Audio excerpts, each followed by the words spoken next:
এখান থেকে বিদায় নিতে হবে। 2 দিনের কবিগান আমি কমিটি এবং সমস্ত ভক্তদের উপর দৃষ্টি দিয়ে বলছি, এই 2 দিনের গানে আলোচনায় যদি কোনো ভালো কিছু থাকে আপনারা গ্রহণ করবেন, আর যদি কোনো খারাপ কথা থাকে, মানে একটা কবিগান গাইতে গেলে বিভিন্ন ধরনের প্রসঙ্গ আলোচনা আসে, অনেক ফাজিল গল্প দেওয়া হয়, অনেক জায়গায় আছে এই ফাজিল গল্প ধরেই নিয়ে বাড়ি যায়। এরা বলে সরকার মশাই ওই গল্পটা দিলে না, ওই গল্পটা একটু শুনতাম, আপনারা গত বছর দিছিলেন, কিন্তু আমি যে ভালো কথাগুলো বললাম সেই কথাগুলো কেউ শুনল না। এই জন্য যদি ভালো কথা থাকে সেইগুলো আপনারা গ্রহণ করবেন। রাজহংসের ন্যায় দুধ আর জল যদি রাজহংসকে দেওয়া হয়, যেমন জলটুকু বর্জন করে দুধটুকু খায়, আপনারাও ঠিক ভক্ত রাজহংসের ন্যায় ভিতরে দুধ জল মিশিয়ে যা কিছুই দিলাম আপনারা দুধটুকু গ্রহণ করে জলটুকু বর্জন করবেন, এই নিবেদন রইল আপনাদের পায়। এত সময় শ্যামানন্দ পরিব্রাজকের আলোচনা শুনলেন। আমার একটা কথার পরে বেশি কথা বলেছে দেখলাম, যে আমি শুধু বলেছি বাবা মাকে ভক্তি করতে হবে আগে, এরপরে ঈশ্বর সাধনায় মগ্ন হতে হবে। আমার কথাটা ছিল এই, তা গোসাই এই জায়গা উল্টোয় পাল্টাইয়ে শীত করে বুট করে যা বলিছে আমারে। হ্যাঁ, আচ্ছা আমি কি খারাপ কথা বলেছি? আমি বলেছি সর্বপ্রথম আগে বাবা মাকে ভক্তি করতে হবে, এরপরে ঈশ্বর সাধনায় মগ্ন হবে। আর তুমি তো ধর্মই মানো না, তোমার পথ শুধু অধর্মের পথ। কবিগান মালদার জেলায় আমি অনেক জায়গায় কবিগান গেয়েছি, মালদায় অনেক ভক্তরা কবিগান শোনে, কারণ এরা বাংলাদেশি, অনেকেই বাংলাদেশি। আপনারা জানেন বাংলাদেশে কবিগান হয়তো খালি শুধু কবিগান না, যারা বয়স্ক আছে তারা অবশ্যই জানবে, আমাদের মতো বয়সের ছেলেমেয়েরা হয়তো বা জানবে না। বাংলাদেশে এক সময় যাত্রা হতো, যাত্রা, এরপরে ওই রহিম রুব্বান, আলমতি, সাগর ভাষা কি বাবা হতো না? সত্যি কথা কিনা? এই যাত্রা যদি যেখানে হয় না, বুড়োরা হেরিকেন নিয়ে দূর হতো, যাত্রা না দেখে ফেরবো না। আর যাত্রার ওই যে নায়িকা রহিম রুব্বান, এরপরে কি আসে না, ওরে বাবা, ওই লাইলি মজনু যাত্রা আছে না, এই লাইলি মজনু যাত্রা যদি হয় না, মানুষজন ওই যাত্রার কিছু ডায়লগ মানুষের মনের ভিতরে গেঁথে যায়। সেই যাত্রাগুলো, যেমন কিছুদিন আগে একটা গান ভাইরাল হয়েছিল, বাদাম বাদাম দাদা কাঁচা বাদাম, আর বেনালা পর্যন্ত ওই বাদাম বাদাম গাইয়ে বেড়ায়। সত্যি কথা না? বাদামে যা কয়দিন বাজিছে, ওরে ভাজা বাজিছে, গুঁড়ো গাড়া বুড়ো সব বাদাম বাজো, বাদাম বাদাম। ঠিক কেমন এইরকম কিছু কিছু জিনিস তৎকালীন সময়ে লাইলি মজনুর যাত্রা এমনভাবে ভাইরাল হলো, প্রত্যেকটা মানুষের মুখে মুখে লাইলি মজনুর গল্প হতো। কিন্তু এই লাইলি আর মজনু এরা জাগতিক জগতে, মানে ওরা প্রেম করত, কিন্তু ওই লাইলির কাছে কিরা যেন কইছে, তোর মজনু আর মজনু নাই, তোর মজনু এখন পরের মজনু হয়ে গেছে। কয় কোষ কি? আমার সাথে প্রেম করে। কার সাথে? কছে ওই গ্রামের বিন্দে নারী আছে না, ওর সাথে লাইন মারতেছে। এই কথা শোনার পরে ওই লাইলি রাগ করে 4-5 দিন কথা কয় না, 4-5 দিন কথা কয় না। এখন মজনু দেখে কি ব্যাপার, লাইলি আমার সাথে কথা কয় না। হঠাৎ করে সকালবেলা, মাঘ মাসের দিন সকালবেলা লাইলি আসতেছে আর মজনুও রাস্তা দিয়ে যাচ্ছে। এখন দেখে সামনে দিয়ে আসতেছে একটু কুয়াশা কুয়াশা ভাব, তা ওরা দুজন এমন জায়গায় এসে দাঁড়িয়েছে, মাঝখানে একটা খেজুর গাছ। সকালবেলা এক গাছই ওই খেজুর গাছে উঠিছে ওই রস পারবার জন্য। এখন এই দিক তাকায় দেখি যে লাইলি আসতেছে, এই দিক তাকায় দেখে মজনু আসতেছে। এখন ভাবতেছে যাত্রার নায়ক নায়িকা দেখার সৌভাগ্য সবার হয় না, আরো লাইলি মজনু। সোজা কথা, আমি একটু গাছের আগায় বসে দেখি ওরা করে কি। এখন দুইজন যখন কাছাকাছি আইছে, এখন ওই লাইলি শুনেছি মজনু কার সাথে প্রেম করে, এখন রাগ করে কথা বলতেছে না বলে সাইড কাটিয়ে চলে যাচ্ছে লাইলি, আর মজনু হাত ধরিয়ে বইছে। যেই হাত ধরিয়ে বইছে, ওদের ওই যাত্রার ডায়লগ মনে পড়ে গেছে, এখন ওই গানও ধরে দিছে। এই লাইলি হাত ছাড়ো রে মজনু, হাতে পাই মোর ব্যথা, ওই বিন্দে নারীর কাছে গিয়ে কও গে মনের কথা। মানে করছে বিন্দে নারীর সাথে কথা কও, আমার হাত ছাড়িয়ে দাও। এখন ভাবতেছে কি ব্যাপার, গাছের আগায় যেটা রয়েছে ওইটা দেখে বিনা পয়সা যাত্রা শুনতেছি আমি। ওরও শরীরে ভাব উঠে গেছে, ও তো গাছের আগায়, ও ভাবতেছে তাই আমি এক কলি গাই। ওরা গাইছে হাত ছাড়ো হাত ছাড়ো, ও খেজুর গাছ ছাড়িয়ে দিয়ে গাছে হাত ছাড়ো। খেজুর গাছ যাই ছাড়িয়ে দিয়েছে, তবাস করে পড়িছে, পড়িয়ে তো কাউর ঠিক হয়ে গেছে। বাবা এই যাত্রা কিন্তু আগে হতো, সত্যি কথা কিনা? মুসলমানরা পর্যন্ত যাত্রা করতো জানো, মুসলমান যারা এরা যাত্রা করতো। এক মুসলমান ওই রকম যাত্রা করেছে, ওদের বায়না করেছে, হিন্দু বাড়িতে বায়না করেছে। এখন ওই মুসলমান করছে ঠিক আছে 2000 টাকা বায়না নেছে। এখন ওই মুসলমান ভাবছে হিন্দু বাড়ি যাত্রা গাইতে যাব। এখন ওরা আবার বলে দেশে রাধার মানবঞ্জন পালা হবে। এখন ওই মুসলমান ভাবতেছে রাধার মানবঞ্জন পালা তো জীবনে শুনি নাই। কি বলবো আপনার দিকের ধারে মুসলমান ওই ভাগবত গ্রন্থ খুলে দেখতে পায় রাধার মানবঞ্জন পালা, তারই কয় রাধারানী নিধুবনে কৃষ্ণের সঙ্গে মান করিছে, মানে রাগ করিছে। নিধুবনে একা একা বসে আছে, কৃষ্ণ গিয়ে বাঁশি বাজাইয়ে কিছু মিষ্টি মিষ্টি কথা বলেছে, রাধার মান ভেঙে গেল, একে রাধার মানবঞ্জন পালা কয়। এখন ভাবতেছি এত সোজা পালা তো দেখি নাই, একজনের রাধা সাজাই দেব আর আমি যাই যে কৃষ্ণ ইয়ে বাঁশি বাজাইয়ে দুটো মিষ্টি কথা কইয়ে ক্যালকেলায় পয়সা নিয়ে চলে আসবো, এত সোজা? এখন ভাবতেছি মুসলমান সে আমি রাধা পাবো কোন জায়গায়? কারণ আমাদের মুসলমানদের মেয়ে এরা যাবে না কিন্তু হিন্দুরালয় কোনোদিন যাবে না। হঠাৎ করে এই ভাবতে ভাবতে সামনে দিয়ে ওর নিজের বারবিটা দেখি হেঁটে যায়। ওর বারবিটার মানে চেহারা একদম লেডিস লেডিস, হাঁটা চলা মানে এইরকম ক্লাসের কিছু ছেলে মেয়ে আছে না, আছে না? এই মালদা দিয়ে মনে হয় নাই, আছে? ওরে বাবা, ওই হোমুও ভরিয়ে গেছে সব। হোমুতে বুঝতে পারবা না ছেলে না মেয়ে। ওই ওর নাম হচ্ছে আব্দুল জব্বার। ওর হাঁটা চলা সে একটা মেয়েদের বাপ। ওরা ডাক, হে আব্দুল্লাহ এদিকে আয়।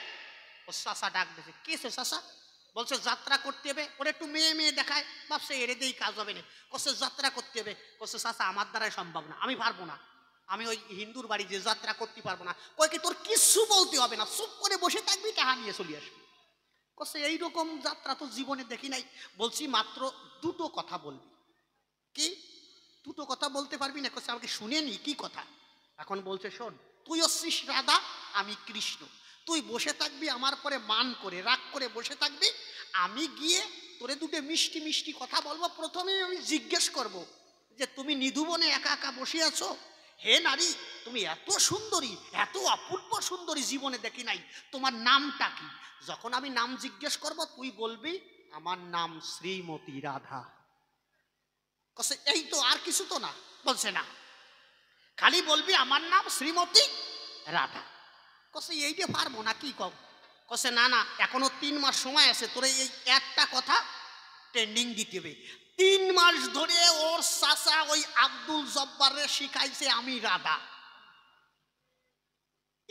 3 মাস ধরে শিখাইয়া নিয়ে গেছে যাত্রা ঘাট। এখন ওই যাত্রার সাজঘরে যেন কি কয়, গ্রিল রুম, ওই গ্রিল রুমে গিয়ে ওরে সাজাচ্ছে। আপনারা ভাগবত পড়ে দেখবেন, গ্রন্থ পড়ে দেখবেন রাধারানী কেমন ছিল। 16 কলায় পূর্ণা আমার রাধিকা সুন্দরী, ফল ফুল পশু পক্ষী কলা চারি চারি। 16 কলায় পরিপূর্ণা ছিল রাধা। রাধার ঠোঁট ছিল কিসব জানেন? আপনারা চিনবেন, বাংলাদেশি যারা আছেন চিনবেন, বাংলাদেশে একটা ফল পাওয়া যেত, ওই ফলটার নাম হচ্ছে তেলাকসু।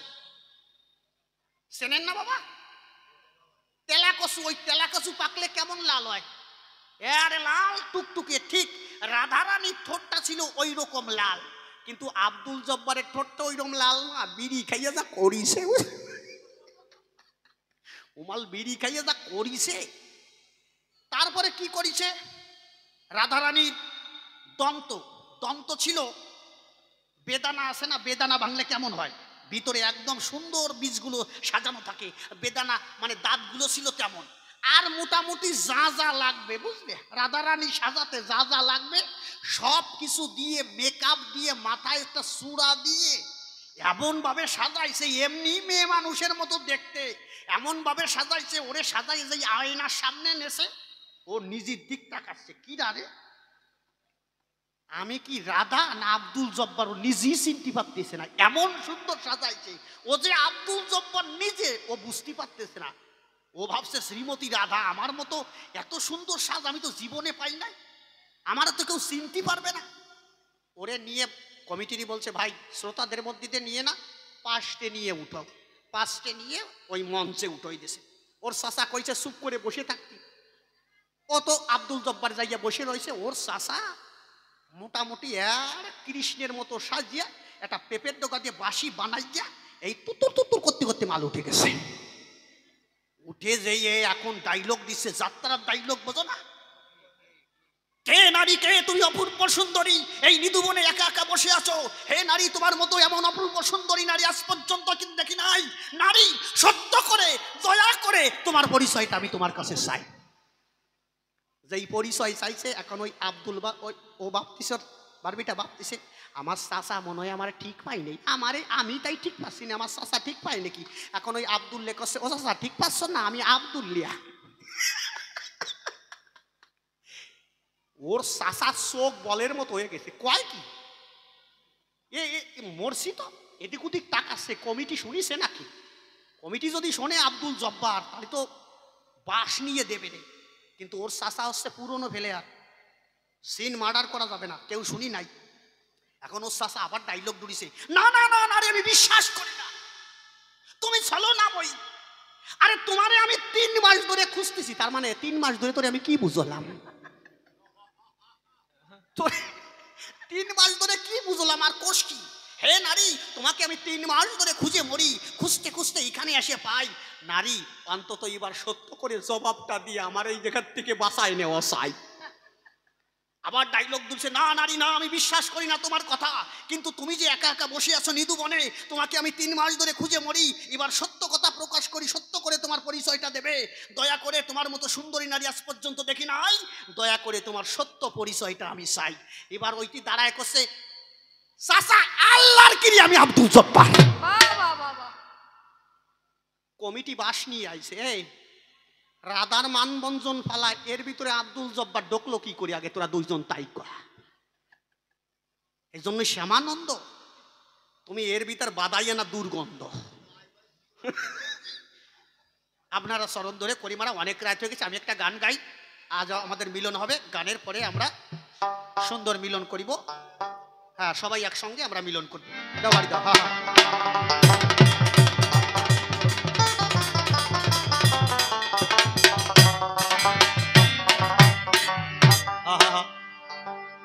সাগর পারে মাঝি তুমি রে,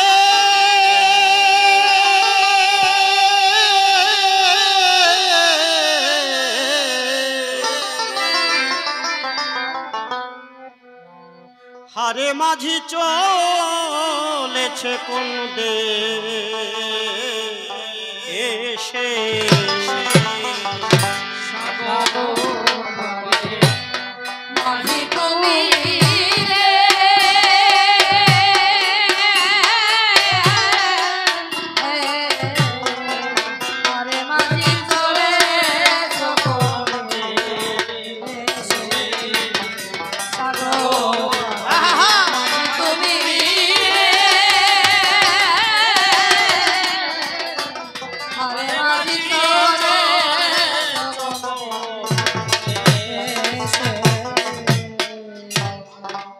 লাল সে বাদাম টেনে দিয়ে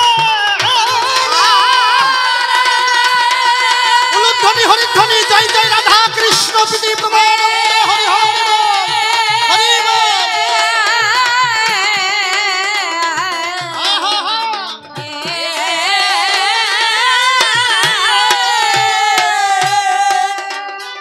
ওরে তোমার ময়ূর পঙ্খী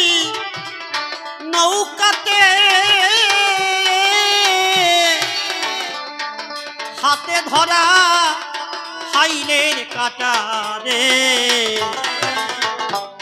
বসে নবীন কিশোর বেশরে মাঝি চলে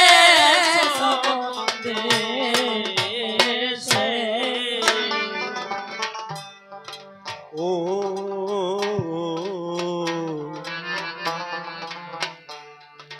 হালমা চায়ে বাল কোছা দিয়া রে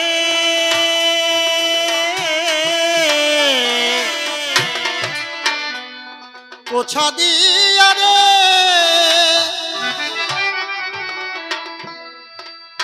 মাঝি তোমার চিকুন মাঞ্জা দোলে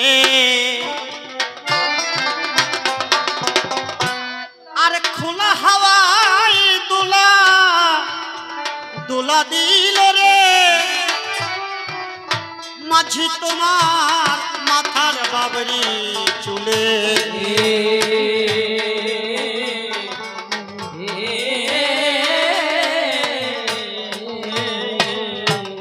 দেখে দেখে আমার গেল ক্ষমতা খুলে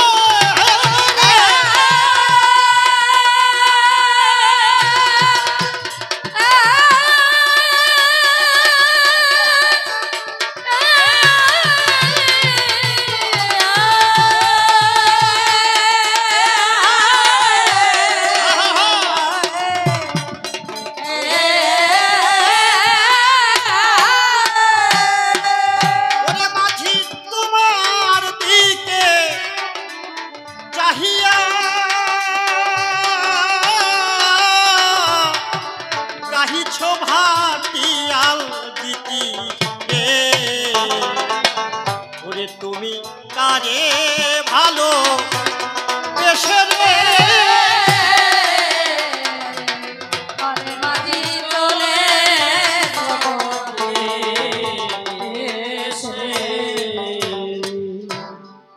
ও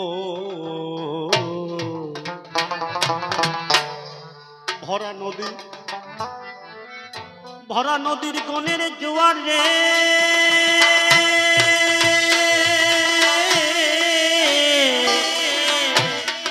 কোণের জোয়ারে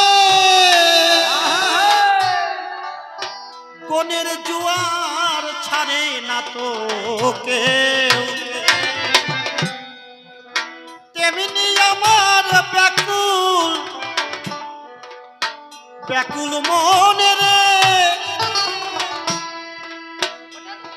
ও সে দুকুল ভাঙা রে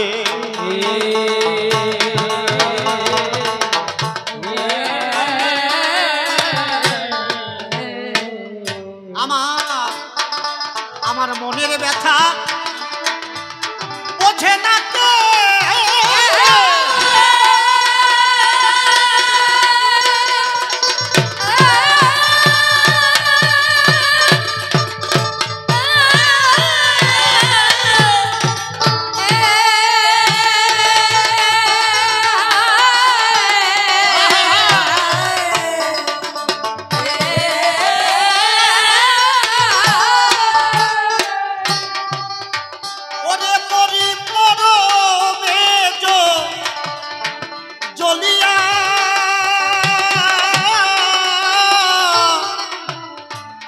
বলিয়া বুঝাবো ব্যথা রে তরি তীরে ধীরাও এসে রে মাঝি চলে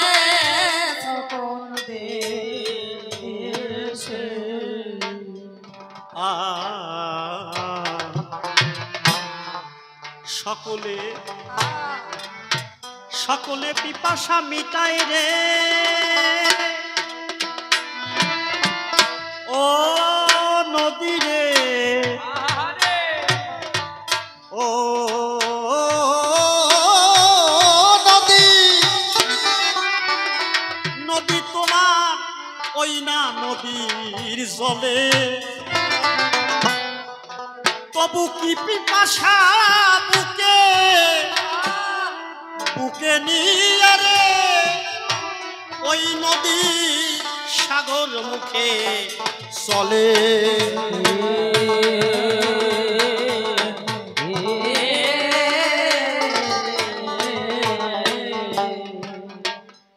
নদী সকলের পিপাসা মেটায়, শুধু যে আমরা নদীর জল খেয়ে বাঁচি তা না। যত জীব আছে সমস্ত জীব নদীর জল, সকলের পিপাসা নদী মিটায়। শুধু মানুষ আমাদের বেলায় আমার রাস্তা দিয়ে হাঁটা যাবে না, আমার জল আমার পুকুর এইগুলো সব আমার আমার করে আমাদের সারা জীবন কেটে গেল। নদীর জলে একজন মুসলমান স্নান করলে নদী কখনো বারণ করে না, সকলের পিপাসা মেটায়। কিন্তু কথাই এই জায়গায়, সকলের পিপাসা মেটানোর পরে নদী কেন চলে? নদীকে জিজ্ঞেস করা হয়, নদী বলল আমি সাগর বন্ধু থেকে এসেছি, আমি সাগর বন্ধু থেকে বিচ্যুত হয়ে এইভাবে নদী নালা হয়ে ছুটছি। আমার ইচ্ছা হচ্ছে তাই, আমি জানি আমি একদিন সাগর বন্ধুর কাছে মিলিত হব, তাই সকলের পিপাসা মিটাইয়ে তারপরেও সাগর বন্ধুর কাছে ছোটে।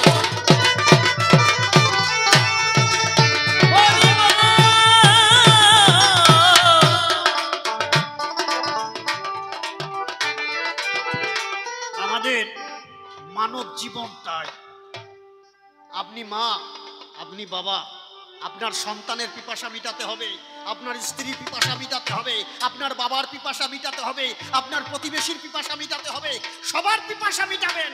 কিন্তু নদী যেমন সবার পিপাসা মিটিয়ে সে আপন মনে তার আপন খোঁজে সাগর বন্ধুর দেশে ছুটছে, মানব জীবনে সকলের পিপাসা মিটাইয়ে আমরা যেখান থেকে এসেছি গোবিন্দের চরণ থেকে, আমাদের উচিত সকলের পিপাসা মিটাইয়ে গোবিন্দের চরণ খোঁজা, গোবিন্দের চরণে পড়া হরি বল হরি বল।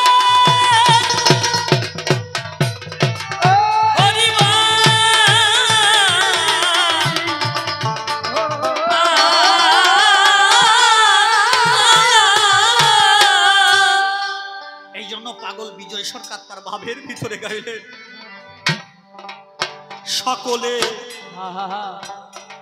সকলে পিপাসা মিটায় দে ও নদী রে, ও নদী, ওরে নদী তোমার ওই না জলে তবু কি পিপাসা বুকে বুকে নিয়ে রে ওই নদী সাগর মুখে চলে।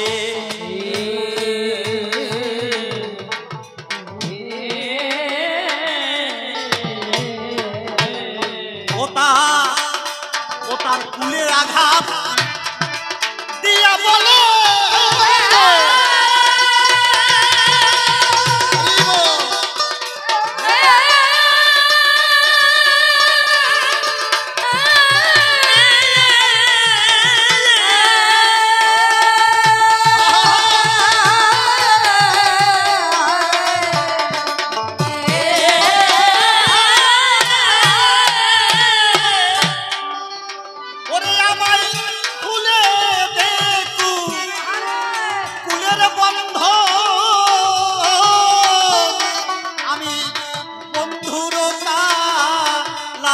যাব রে সে কুল হারায়া আদেশে রে মাঝি চলে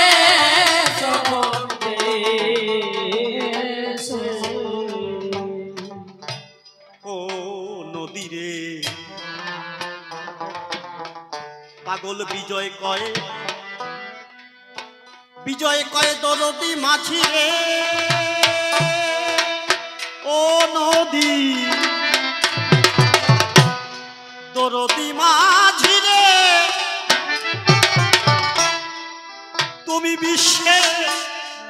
বিশ্বের মরম জ্বালা প্রিয়,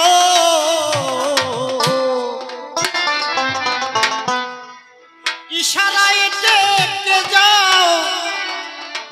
ডেকে যাও সবাই রে উড়াইয়ে তোমার রঙিন উত্তরীয়।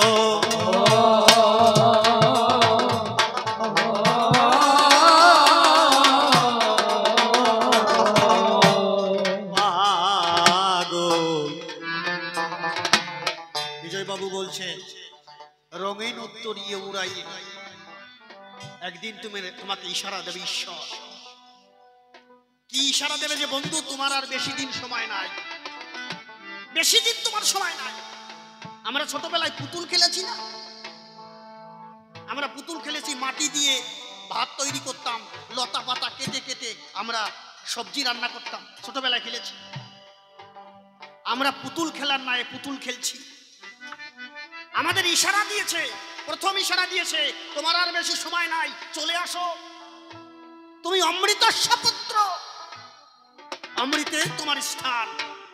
এটা হচ্ছে বিদেশ, মন চলো যাই বিদেশ ছেড়ে, নিবৃত্তি করে তথায় আসে মা মোর শান্তি মা স্নেহ মন্দির। ঈশ্বর ইশারা দিয়েছে, প্রথম ইশারা দিয়েছে তোমার চুল পেকে গিয়েছে, বলছে আর বেশি দিন সময় নাই। চোখের দৃষ্টি কমে গিয়েছে, আর বেশি সময় নাই। কানের শ্রবণ শক্তি কমে গেছে, এখন শেষ পর্যন্ত চলার শক্তি নাই। তখন ঈশ্বর বলছে আর বেশি দিন তুই আমার সন্তান ওখানে থাকিস না, চলে আয় আমার কাছে। আমার কাছে এসে তুই আবার মানব জন্ম প্রাপ্ত পাবি। হরি বল রাধা কৃষ্ণ বিধিমানন্দে হরি বল।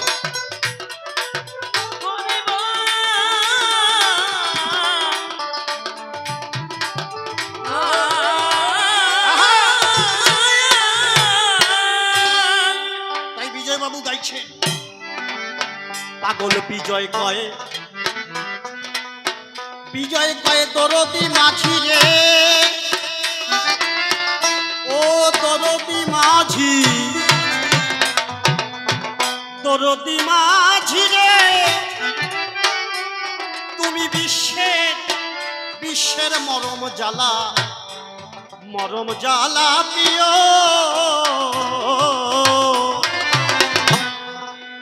ইশারায় ডেকে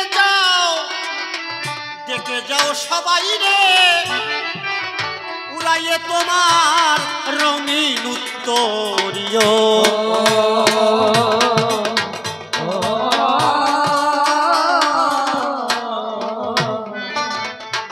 আমায় তোমার নৌকায় তুলে নিও,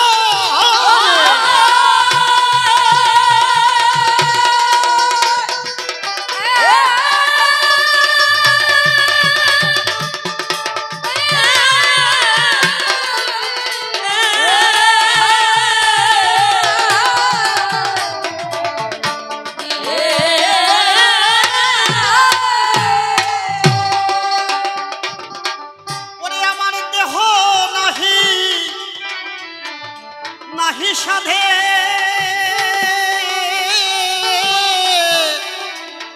খালি হাতে নদীর কূলে রে,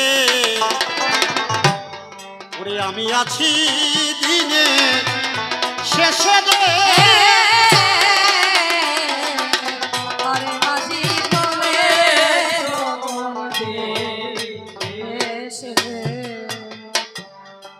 দিনের শেষে খেওয়া ঘাটে যখন তুমি যাবে, পারের কোলে নিয়ে তোমার ওই ঘাট পার হইতে হবে। বড় বড় সাধক যারা তারা বলে যায় ঈশ্বরকে আগে জানতে তোমার আত্ম দরকার হয়। এই আত্মতত্ত্ব জ্ঞান তুমি যখনই জানিবে, সত্য ধর্ম পালন করে তুমি জগৎ মাঝে রবে। এই বিজ্ঞান কিন্তু খারাপ নয় বলি সবার ঠাই, কিন্তু ধর্মযুক্ত বিজ্ঞান দেখো সবই শ্রেষ্ঠ হয়। কর্মের ভিতরে সৎকর্ম যে যাহা করিবে, দেখো সেই কর্ম তাকে একটু ধর্ম বলে নেবে। তোমার একটা অবশ্য কর্তব্য আছে এই জগৎ মাঝে, ঈশ্বরের সাধনা বলে পরিচয় দিয়েছে, তাই সারা জীবন থাকতে পারবে না তুমি এই ধরনী পদে। একদিন তোমার এই দেশ ছেড়ে তোমার চলে যেতে হবে। এই যে শ্যামানন্দ পরিব্রাজক, ধর্ম মানে না, আপনারা নাম শুনে থাকবেন, আপনারা সবাই চেনেন, ভালো ড্যান্স দিত, কিনা জানো? Michael Jackson. হ্যাঁ, মাইকেল জ্যাকসন ওরে ড্যান্স দিত। এই মাইকেল জ্যাকসন একটা অহংকার করে কথা বলেছিল ঈশ্বরের উপরে, জানেন?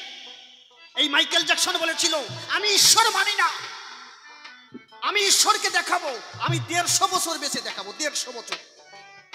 কলিযুগে মানুষ 80 বছর 120 বছর বাঁচে, আমি নিজে 150 বছর বেঁচে দেখাবো, ঈশ্বর আমাকে যদি কিছু পারে করে নি। উনি নিজে খাবার খেত, এই মাইকেল জ্যাকসন একটা খাবার যখন খেত অন্তত 15 বার ল্যাবে টেস্ট হতো ওই খাবার। 15 বার টেস্ট হবার পরে দেখতো তার ভিতরে কোনো বিষাক্ত খাবার আছে কিনা, তারপরে উনি খেতেন।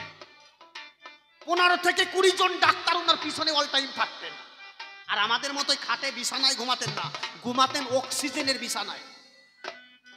যে ঈশ্বর বাতাস বন্ধ করে দেবে, আলো বন্ধ করে দেবে, না, অক্সিজেনের বিছানায় ঘুমাতে ঈশ্বরের ভরসায় ছিলেন না।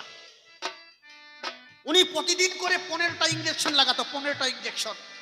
উনি বলেছিল অহংকার করে, আমি 150 বছর বাঁচবো। ওই মানুষটা কত বছরে মারা গেছে জানেন? মাত্র 60 বছর। ভগবানের পরে মাতব্বরি করো তুমি ভগবান মানো না?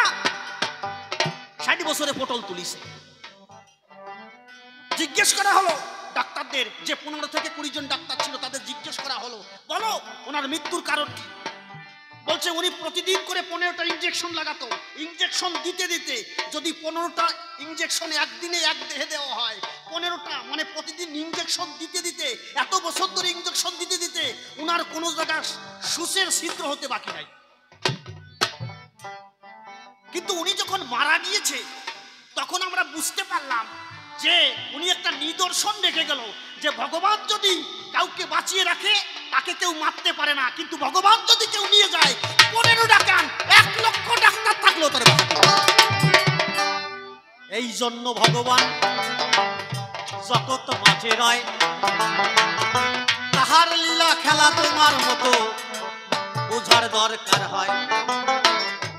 অনেক রাত হয়ে গেছে, মিথ্যা কথা নয়, এবার দুইজনেতে মিলন গীতি আমরা গাইব এ সবাই। অনেক রাত হয়ে গেছে, কত বাজে?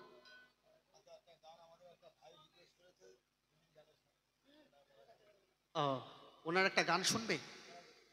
ঠিক আছে, আমাদের হারমোনিয়াম মাস্টার উনি ভালো গান গায়, খুব ভালো গান গায়। আপনারা ওনার মুখে একটা গান শোনেন, রিকোয়েস্ট করছি এক ভাই না? অবশ্যই, আমরা শেষ দিন আসছি, সমস্ত রিকোয়েস্ট রাখবো। আসো, আমি হারমোনিয়াম বাজাই দিচ্ছি, হরি বলে। চলে আসো, দেরি করবো না, অনেক রাত হয়ে গেছে। খুব ভালো গান গায়, আপনারা শোনেন। হরি বল, হরি বল। আসো আসো, তাড়াতাড়ি আসো, হরি বল।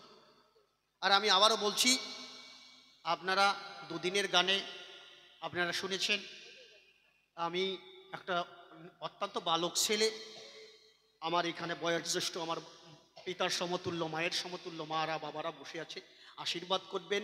আমি এই জায়গায় যে পরবর্তী বছর গান গাইব এইরকম না, এই অনুষ্ঠান আরও ভালো হোক, আরও তত্ত্বজ্ঞানী সরকার এই জায়গায় আসুক, আমার কোনো আপত্তি নাই। কিন্তু আমার কথা হচ্ছে এইটাকে জায়গায় আমিও ঠাকুরের কাছে আশীর্বাদ করি এই অনুষ্ঠান আরও দিনে দিনে আরও বড় হোক।